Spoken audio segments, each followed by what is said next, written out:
Microsoft BitLocker is an alternative solution to protect your data by using full volume encryption to secure your drives. Learn how to enable and disable BitLocker in Windows 10. To enable BitLocker, use the Windows Start menu search box and type Manage BitLocker and open it in the control panel and click on Turn on BitLocker. Choose how you would like to save the recovery key, and after saving the key file, press Next.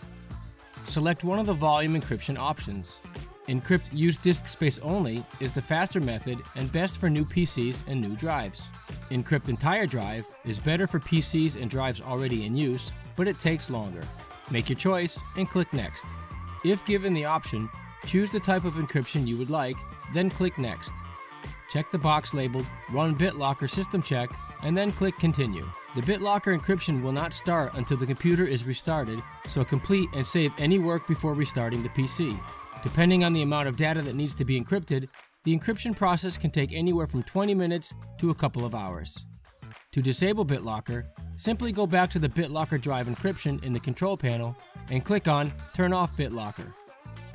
Confirm your decision and wait for the system to decrypt.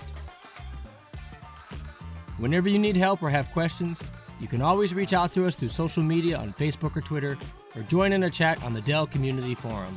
Be sure to check out our other videos on this channel, and if you like this video, give it a like, and don't forget to subscribe. Thanks for watching.